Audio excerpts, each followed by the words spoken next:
Hello and welcome to Two Peas in a Podcast. As always, I'm Razultor, but you can call me Raz for short. And I'm Sara Fantastic. And on today's episode, we're going to be talking about our top 10 favorite YouTube channels that have something to do with kind of nerdy things. Yes.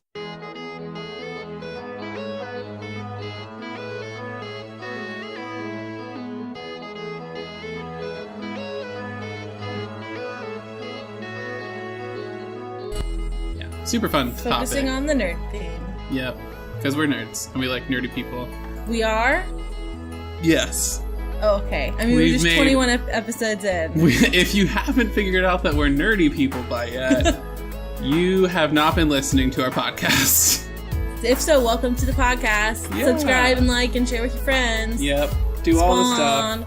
As I get a phone call, so popular. It's my sister calling me. Do we need to? No. I ignored the call. We're podcasting, sis. Podcast comes first. Alrighty. So to get started, we are going to start with stories of the week. Do you want to go first this time, Raz? So my story is about D&D, which we just played today, actually, while we're recording this episode. We finally got back together after about a month of not playing D&D to where we're playing it again. Mm-hmm. We were in this creepy house. Not really creepy house. We went to this one guy's house who we were going to try and either, murder because we needed to... Is the correct term. Assassinate. Or we were going to try and, see if he was actually a bad person like everyone was talking about. So anyways, we got to a point where we hid in the attic because we were trying to not get found by a really bad guy who has a crazy arm and can summon fire in his arm. Yep. So he, didn't actually see any of us up there, but he goes, "I know you're up here. Come out." And I think he was doing it just to see if any of us would come out. Yes. But I was being the stupid Roscoe. He's a fun character. You were being the stupid. I was being the stupid. And I stepped out and I was like, I cast sleep. And I did not cast nearly enough hit points to put him to sleep. But we know he has more than 28 hit points. So basically, what you did was just basically almost kill us all. Yeah, it worked out well, though. I had enough sneak that he couldn't tell where I was. I snuck into this room where he couldn't find me, and it was great. Everything worked out. Yeah. My story of the week is I babysit for a family of some kids because I babysit children, not random household appliances. And a couple of them recently had birthdays. And I asked them, what kind of cupcakes did you get? Because they all got different themed cupcakes. And one of the girls, she just turned 4, was so happy to inform me that she got Sonic the Hedgehog themed cupcakes because she loves Sonic so much.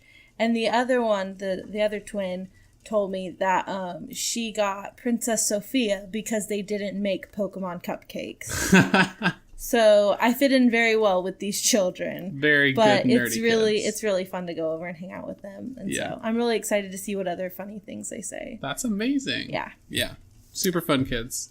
We're going to do a new segment on the podcast today since we got rid of Fancy Sock Fridays. Because I'm barefoot again and don't have any new socks. Shoes, but they're boring socks. Yeah. So we're going to do some weird and wacky laws that we found or have heard about. And we didn't super double check these to make sure they're fact correct. But they're close enough. And if they're not, they're just entertaining. They were laws at some point, probably. So in Richmond, Virginia, it's actually illegal to flip a coin in a restaurant to see who pays for coffee. I'm assuming you could flip a coin in a restaurant to see who pays for that's what other I'm wondering, items of food. Because it says, flip a coin in a restaurant to see who pays just for coffee. I'm so if you order other things, does that, negate the law? I feel like it would be under a different law. Yeah, that seems weird. That's amazing. Well, good job, Virginia. Yeah, good job. That's not your weirdest law, but it's a good one. Mine is from Idaho, specifically Boise. And in Boise, Idaho, it is illegal to fish from the back of a giraffe. Now, when I heard this years ago, it was specifically that it is illegal to fish for whales in Idaho from the back of a giraffe. So that's quite entertaining. That seems like it's an issue that comes up very often. I wonder if it's one of those prescriptive laws instead of descriptive where they're like, oh my gosh, this guy broke into a zoo just to fish from the back of giraffes. They're not even in a water facility. He's just throwing his fishing pole. Someone partied too much, and that's a thing. And so it was written because someone had already done it. I feel like it's one of those laws that it has to be that. Yeah, it can't there's be no else. other way. Like, you can't make that up. Yeah. Yes. You had to go, oh, this is happening a lot. Yeah. We have to write a law about this. Yes. Let us know if you like this segment and you want to hear more weird and wacky laws, because I have a couple other ones that I am super excited to share. And there's tons of databases online where we could make this a running gag for a long time. See, you guys could learn something each week. Yeah, see, we're an educational podcast now. See. There we go. Just listen to us for years, and it's basically the same as going to college. Sure. Not really. Thing. Not really, but close enough. So Definitely. I guess with that, we'll jump straight into our list of the nerdy YouTubers that we're into. Yes. And like all of our top 10 lists, this is kind of just a top 10, not necessarily in order from our favorite to like not as favorite. But it's 10 nerdy people. It's more of just a conglomeration that we thought, oh, this would be a good order to talk about them in. And they're nerdy people, and maybe you'll find someone and start watching them and find someone that you like. And find something you like. So I'm going to start us off with number 10. Yeah. Because I'm the person who watches these two brothers. I have seen like 2 videos from them, but not regularly. I marathoned everything. So they're called the Super Carlin Brothers, and they do theory videos, particularly about Pixar and Harry Potter and other family-friendly material.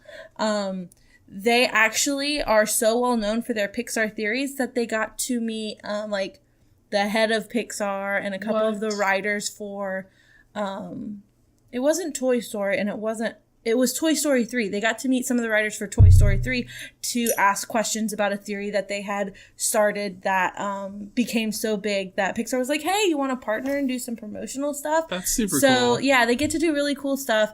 They have a couple of theories. One of the brothers, I don't know what he really does, but the other one actually works for this company that sets up like aquariums and tanks and stuff, so he knows a lot about fish, and so he has a couple really good theories about like finding Dory and finding Nemo. Yeah. And one thing that I learned from them was that blue tangs, which is what Dory is, they can't be bred in captivity. So every blue tang you see comes from the wild. So watch Finding Dory, and then maybe you'll get some more interesting backstory hints about why Dory is the way she is. Oh, that's cool. Or you can go watch their theory on Super Carlin Brothers. Yep. Yeah, so the next channel that we have is one that I watch a lot. I don't know if Sarah watches it a lot. I've seen probably it a couple from Tabletop. times. Yeah, Tabletop. Yeah, so it's called Geek and Sundry. It's super cool. Some of our like lists are people, and some of them are channels. So this one is specifically that channel. But they put out a lot of really great content. They have Critical Role, which is their D&D show, which is really funny. It's with a bunch of voice actors who all play characters, so it's really cool to hear all their voices and everything. They do Tabletop, which is, of course, their like board gaming show that Will Wheaton hosts, which, of course, is going to be funny and amazing. Will Wheaton. They did an RPG show, Titan's Grave, which was amazing. Yes. So good. We still need to go play Titan's Grave more. We need to finish. Yeah. We left on a cliffhanger. Yep, for sure. They have Spellslingers, which is like a Magic the Gathering show with Day9. I don't know if that's still going to be going on, but it was really good. And then they also host content from other smaller creators. So they did one with like a LARP show for a while called LARPers, I think, or something. Something like that. But it was I like that show a lot. But they do those shows usually pretty regularly, which was really cool. Definitely. Yeah. The next one on the list, our number 8, is a channel called Vsauce 3. This is actually the third in a series of channels. There's Vsauce, Vsauce 2, and Vsauce 3. And the reason why I chose Vsauce 3 in particular is because he does theories about like nerdy TV shows and movies and games and things like that. And so like he has one of like how much would it hurt if Captain America hit you with his shield, and super sciencey stuff about like, okay, like what damage would the shield do? And basically during 1d8 and basically he was like, yeah, it's gonna hurt way worse if Captain America like kicks you in the face than if he hits you in the shield with the shield in the face, just because of like science magic. And so you should go check out Vsauce 3 if you want to look at some really cool theories about like what happens if you get Super Saiyan punched, or what happens if... It's just really interesting because he incorporates science. He did one recently for the BFG movie that came out, and was basically like, what would happen if you're a giant? And basically, you know, your body would just collapse in on itself because of the cube ratio, which was really cool to learn about. So it's super history and science-y, but also really nerdy and ridiculous. So I recommend that. Yeah. So the next one is not necessarily family friendly all the time. His name is Sky Williams online. And he's a really funny YouTuber who makes a lot of League of Legends content. But he also does some other things on there. He's a lot of fun to listen to, though. And he has a lot of videos where he makes them with friends. And so with those friends, you get a lot of running jokes. So he plays a lot with a guy called Video Game Donkey, who also makes content, which is both of those channels are really, really good. I tend to find that I prefer channels where they, especially if it's gaming channels, where they do stuff with friends. Mm-hmm, for sure. I think that gives you a lot more insight to the person. And it's just more enjoyable. Yeah. Yeah. All right, our number 6 is called the PBS Idea Channel. And this is for more academic nerdy stuff. The guy who does these videos, his name is Mike. I can't remember his last name. It's like Rugnetta or something. But he does like super academic type things, like he just did like a defense of the first comment, like where people comment first on channels and like why it's important that these things exist. And like he did one recently on why everyone right now is obsessed with introverts, which was a really interesting listen, as I am incredibly extroverted, and I don't know, it's just interesting to hear like the other side of the story of not just like introverts are like the best type of people, but like here's why we tend to think that.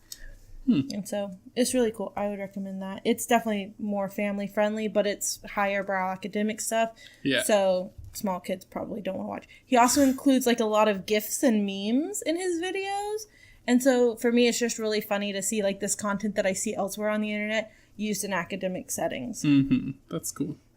The next one is one that we both watch. All of our 5 through 1 are ones that we both watch. So we might have stuff to talk about them. Both have things to say about them. So the Vlog Brothers are number 5. I think they're super cool. It's Hank and John Green.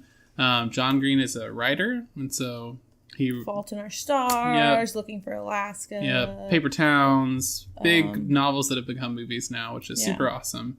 And then Hank actually works in Montana, I think. Mm-hmm. So they actually do YouTube kind of as like a side thing as well, in addition to their normal jobs, which is really cool. And he also does music and tours and stuff. Yeah, he does. Because I did go to see him in Washington, D.C. I regret not going. Yep. Hank Green, super good. One of my favorite stories involves Hank Green, where my roommate in college, the lady night, had a period in time where she listened to one of his songs called the Anglerfish Song at least 100 times with me in the room. So for like a week straight, that was the only song we listened to, and we both seriously considered getting anglerfish friendship tattoos. Oh my gosh. And then decided really that was a terrible idea, but Hank Green is pretty awesome. Yep. Hank Green. Didn't we make one professor like watch a music video? Oh my gosh. Yes. It was in our Intro to Linguistics class, he was talking about Phineas Gage, who was the guy who had a spike shoved up his skull and didn't die from it. And he lost his frontal lobe, so he lost basically all of his personality. Because that's where most of your personality is stored in your brain. And so he asked if anyone knew about Phineas Gage, and I was like one of the only people in the room who knew about it, because Hank Green has a song about Phineas Gage. And so we made him watch it in class, and this is like, this professor's we didn't make him watch it in class. I mentioned it one week. He came back the next week and had watched it and showed it to the class. Because he watched other stuff too. He's like, I'm not going to recommend all his other stuff. Yeah, I was like, you totally were watching a bunch of Hank Green videos. It made me so happy because this was a much older professor. Very funny, very sweet man. Oh my gosh, it was hilarious. Like, just to know that Micah got this guy interested in Hank Green. And now I know that, like, if he ever teaches this again and mentions Phineas Gage, he probably will show that video. And I think that's great. Oh, it's amazing. Yeah, so I was going to make a pun and then you cut me off. I'm sorry. But I was like, Hank Green, he's never hangry. Oh my gosh, that's not going to be the pun of the day. Well, you better come up with a better one in the next 4 people. Ooh, this is stressful now. Yep, it's a challenge now. I challenge you to do this. I will win this challenge. So, number 4. I get to do number 4. I'm sorry. You announce it, because I announced 5. Number 4 is Philip Defranco. Another warning. His show is not family friendly. Not family friendly at all. He focuses on talking about relevant news topics and things that are important. But so there's a lot of times where like something inappropriate or sexual, he talks about like sexual scandals, or he talks about like war and violence. But then he also uses not family friendly language a lot of the time, which I think isn't necessarily a good thing, but it's good that he's expressing his freedom, even during this time when YouTube is more open about censorship. Yeah, and so I think that it's a good thing that he is challenging these norms. Yep. But I really like him because he deals with the news, and he deals with it in a way that I don't always agree with, but he's always dealing with it in a, not I'm a newscaster telling you something, but this is my opinion on this thing, and we need to have a dialogue about it to get the most well-rounded view of this thing. I think that's probably my favorite part of his whole thing is, all right, let's discuss in the comments. Yeah. Because he doesn't just say, all right, here's the news for the day, and that's it. He gives, like, obviously a biased view because he gives his view, but he makes sure that you know that this is his view on what happened. And I think that's really great. Yeah. He does super cool stuff, though. He always does lots of giveaways, which I think is his best thing. Yes. Because he actually has a whole company that does SourceFed as well as some other channels. Yeah. So he takes, like, what people have gotten him to with giving him money and kind of gives back to his audience. Yeah. So he's always doing giveaways for the weekend videos. And so I just think it's really cool of him to do that. I think that is really great. Yeah. So number 3. Number 3 is definitely a group of people we watch a lot. I probably watch too much. I watch all of Dan's stuff. So it's Dan and Phil Games is what we're mentioning, but it's basically just Dan and Phil. Dan and Phil are great pretty much people. Like their own separate channels. I think they're their own separate type of nerdy. Yeah, they definitely are. And I love both those sides. Yeah. I definitely associate myself more with Phil's type of nerdy. See, I was going to say I associate myself with Dan. But so I love Dan's sense of humor, and I love his take on things. And there are definitely things that like I associate with Dan, but it's more so Phil for me. Yeah. My favorite video that Dan makes is called Internet Support Group. Oh, that's my favorite too. And those videos are so funny because he just gets emails from people, from his audience, and then responds to them, and they're usually these crazy things happening to people when they're like 12. And it's like, how? Real question. How is this? Have you ever emailed Dan and Phil support group? Or Dan's support group? I have not, actually. I'm just a consumer. I'm not a contributor. I have. I emailed him. Did you get on the episode? I did not get on the episode. That's okay. I'm pretty sure he didn't see it. I'm pretty sure he just like looks at like the first date, like the first thing, and then deletes all. Probably. But he probably gets a lot. No, he talks about, like, he had to buy, like, the reason why he did the 7th episode or 6th episode was because Google's like, you have to buy more internet space or clear out your inbox.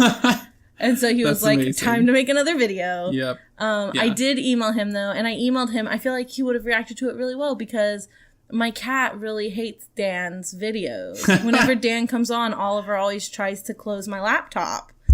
He doesn't like Dan's videos, so I wanted to know what Dan thought I should do. That's hilarious. So, if you don't know, they have a gaming channel together. Yes. They make Sims 4 content and Pokemon Go, and they do a challenge thing where they like basically see who can win at like different challenging competing video games.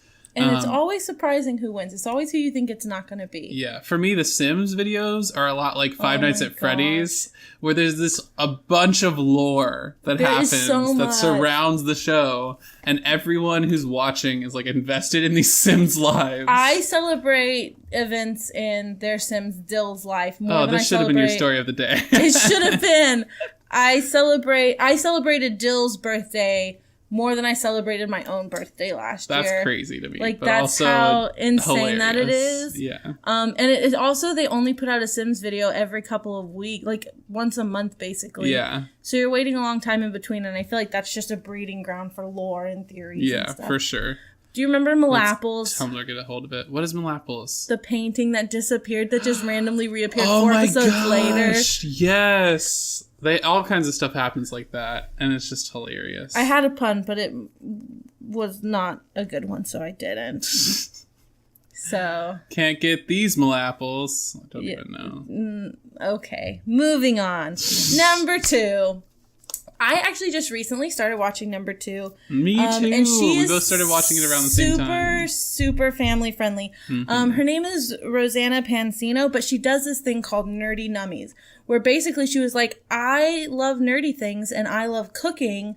Why don't I just combine them and make an internet show on YouTube where I cook nerdy treats. Yep. It's usually baking. So usually like baking. Cookies or cakes. A lot of cakes and stuff. And so the first time I watched her, I was like, I'm just here for the recipe. I don't really like her. She seems kind of annoying because she has a high-pitched voice. And then I was like, no, wait. She is actually, like, alternative cute version of me. Yeah. Like, and she's the best. Funny. And, like, so it took me, like, 3 episodes because I watched 3 episodes. And it took me 3 episodes to get over my initial, like, oh, she's just begging to realize, no, she's, like, one of the most awesome people that I know on YouTube. She's so funny and nice. And she does stuff with other creators. And it's really cool to see, like, how she ties in, like, their content with her own content and how she's so personable. Yeah. And for everyone that I've ever heard that has collabed with her, they're always just speak really highly of, like, her as a person. And that she's a really amazing person. And so I love her so much. And you guys should watch her stuff. I actually, when I went home, I made the cat ice cream sandwiches. Did? Oh, my gosh. How was that? We bought the wrong type of ice cream. I was like, I'm just going to buy cheap ice cream, but it was the whipped stuff, so it just melted. But the cookies were amazing. Yeah. So I would recommend. I definitely want to try out some more of her recipes. Like, she's so... Cool. And, like, it's not just, like, she does, like, one thing. Like, she's done recipes for Attack on Titan. She's done recipes for Doctor Who. She's done recipes for... she did one for Harley Quinn. She made a Harley Quinn checker cake. It's basically anything nerdy, she probably has a video for it. And it's really great. And she also takes her suggestions from the audience. Oh, yeah. And so, like, it feels like she's really, like, personable and she communicates a lot. And she, like, follows people who make things that she makes and, like, looks at what they make and comments on their stuff. Yeah, she loves watching those things come up on social media. And I really want to, like, Google row recipe fails or something. Yes! I haven't done that. We should do that together really sometime. Want to do that because I feel like there's probably so many where the people can't bake or it's their first time baking. And they're probably just hilarious pictures. Yes, I think that would be great. That sounds like a great YouTube video for your channel, Sarah. I could just make all the fails because you know how much I bake. That's what we could do, though, is make remake those in the kitchen. Yes. That'd be really funny. We're literally writing this down as a video idea. Sounds great. All right, let's go to numero uno. Yep, the final one. And this is probably who got me super into theories and everything in games and film, for sure. Yeah. So his name is Matt Pat online. His 2 channels are The Game Theorists and The Film Theorists. Yes. So Matt Pat was the first theory channel I watched. His game, because I was actually there when I was actually watching his stuff when he created Film Theorists. Yeah, so like same. Beginning of Film Theorists, I was there. I was there way before that. Hair flip. I mean, shut up, okay. And so he just does like more academically based theories as well, using like science and maths and stuff for video games and for films, just to see if what's going on there is really possible. He does a lot of Five Nights at Freddy's stuff. He was actually the first person whose Five Nights at Freddy's content I watched because it still terrifies me. Maybe we'll do a Five Nights at Freddy's episode at some point. Eventually we might. We'll probably will after the movie comes out. Maybe we'll do Oh one my then. gosh, I'm so excited for the movie, even though I hate scary things and I hate Chuck E. Cheese. It's so scary. I still haven't actually played a Five Nights at Freddy's video. I'm too scared or Five Nights at Freddy's game. I've just watched them. Yeah, I'm too scared to. Like, even though, like, you know in your head that it's a game and it's not really going to happen to you. But even just watching other people play them, I'm like, oh my gosh, Foxy is in my closet. So if you want Sarah to start making FNAF content, like, subscribe, and comment down below. No. And then also spam her socials and YouTube channel. No! Yep, do it. Make her play them. Do it. Be like, we'll get you to 1,000 subs if you play Five Nights at Freddy's. Five Nights at Freddy's. I will play 1 through 3. I refuse to play 4. Oh my gosh, 4 is too scary. 1 through 3, they happen in a Chuck E. Cheese. I'm never going to be in Chuck E. Cheese after dark. It's basically Chuck E. Cheese. I'm never going to be there after dark. Never going there again. 4 is in a house, and I live in a house. Yep. You have to close the bedroom door. I have a bedroom door. Yep. Foxy is in your closet. I have a closet. Not going to play it at all. Yep. We got way far off of Matt Pat Game. Yes, we did. Give yourself a pat on the back. And that, dear listeners, is the pun of the day. I outdid myself with puns. You have 0 today. I should be punished. Yes. Now I have 1. You'll get punted away. I don't even know. Malapples. I am the pinnacle of puns. Oh my gosh. It's because this is the first episode we have recorded that is not being recorded in my place. That's true. I'm out of my element. Yep. This is terrible. Yeah, that's not great pun. No, that wasn't a pun. That was just me being self-deprecating. All right, back to MatPat. Sorry, MatPat. He's super great. He made a whole bunch of... My favorite video still is the Leap of Faith from... Yes, that was a good one. What is that even called? Assassin's Creed series. So it's basically like, would the leap of faith actually work? Would the person die? And everyone's like, oh yeah, they would totally die. The funniest part is he figures out that gravity in that game is not the same as gravity on Earth. Yes. And I was like, this is ridiculous. This is too much math, but I understand what you're getting. Yes. Another thing that's on the game theorist now that he's his company is much larger, he can employ people. He has another person who does culture shock videos. Gaijin Goomba. His name is Gaijin Goomba, who has his own channel but also contributes and like does like a lot of like Asian culture things in video or things that have inspired video games. That's really cool. My favorite is still his one about cultural appropriation in Smite. Oh, yeah. That's probably still my favorite. Yeah. That one might not be family friendly because they talk about, like, costumes that are too revealing and stuff. Yep. But, I mean, like, it's treated in a family friendly way. Yeah. And I think that it's good to educate. Yeah, for sure. So, I think he does a lot. He makes a lot of really great content. Yep. So that's our top 10 nerdy YouTubers, like nerdy YouTubers or channels that you can check out. Yeah. And they're super cool.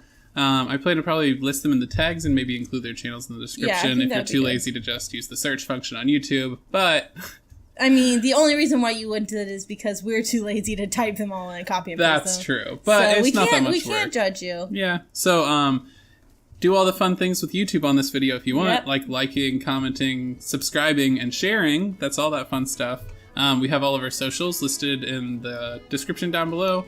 All of that's fun stuff. All of our channels and personal socials, along with the Two Peas in a Podcast socials, are listed in the stuff. And I also have content on my channel now, even though I wasn't listed in the list. Sarah does. Because I don't have great content, but there's content if you want to see my face. Yeah, and she makes Pokemon Go stuff and other stuff.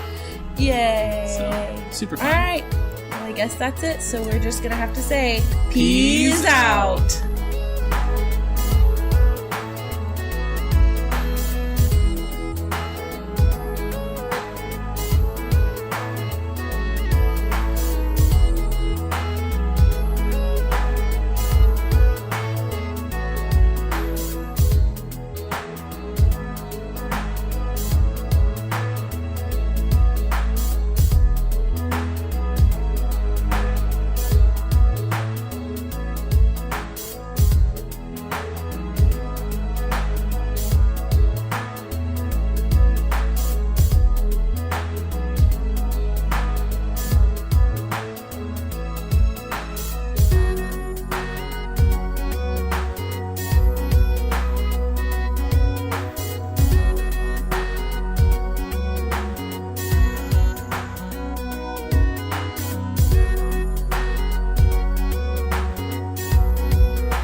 that he's a dog. Yay, for getting the sound profile. Whoa, See, so there. much better. That's what it's supposed to look There like we when we're go. recording. Yeah. Okay. We are there. We're like talking down to the Stop mic. messing Maybe with you should my... set it off center. Then I'll that way. be looking over here and it will sound weird. Well, don't like lean all the way. Just use your eyes. I have bad eyes. To look. I have bad eyesight. Oh my gosh. Okay, great.